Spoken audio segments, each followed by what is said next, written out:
The non-binary nuclear official for the Biden administration was charged with stealing a woman's $2,500 luggage at an airport.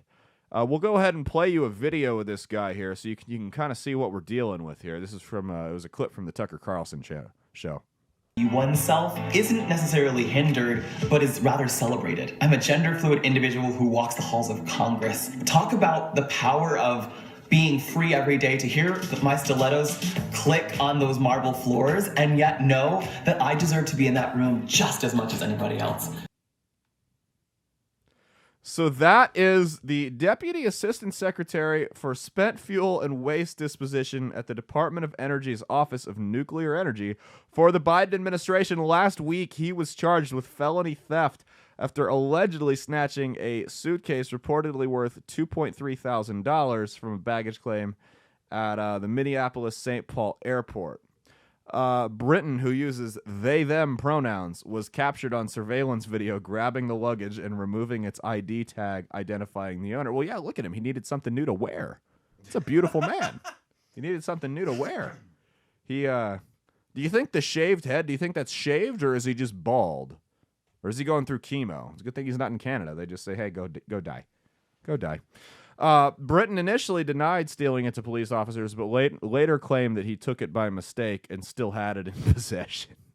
So, I mean, it's... what are we doing here, man? He stole some luggage at the airport? Yes, he stole luggage at the airport.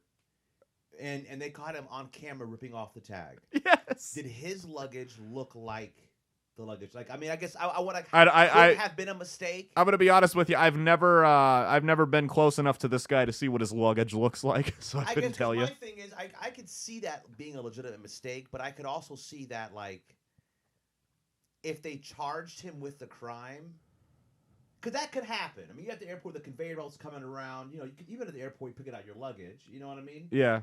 And yeah, you grab the wrong bag. You know what I mean? Then you walk out with it. But at the same time, if it's an actual mistake, I'm sure they'd be like, oh, okay, well. But how often do you rip the tag off right as you get it? You know, like I think my tag's still on it from when we were in Arizona last week. Yeah, your tag usually stays on. So and then when you check your stuff. Yeah. So how about this? When did they catch him? So it gets better. He said, if I had taken the wrong bag, I'm happy to return it, but I don't have any clothes for another individual. Brinton first told the officer, my clothes were in the bag when I opened it. So there's no way that... Number one, there's no way his clothes wound up in someone else's bag, right? Like, his clothes didn't just magically appear in this lady's bag. And even if TSA, like, opened both the bags and screwed up, what are the odds he just happened to grab the correct one with his stuff in it? Yeah. Also, it could have just been some old woman because that's what he dresses like. However, it says Brinton called the officer back 2 hours after the first conversation and confessed to not being completely honest. He said, yeah. So he's admitted that this has been basically been stolen. He was one of the government's first non-binary officials and was placed on leave following the accusation. That set him back 10 years right there. The non-binaries? Yeah. Well, they would have to exist, you know, to have any type of standing to begin with. Here's my thing with it. Here's my thing. Had it been an actual mistake, there'd be some old lady who's legit lucky enough to have a brand new pair of stilettos. Right. And surprisingly, a men's size 10. Right. I probably can't wear them, you know what I mean? But all right. Okay, this is a clown show.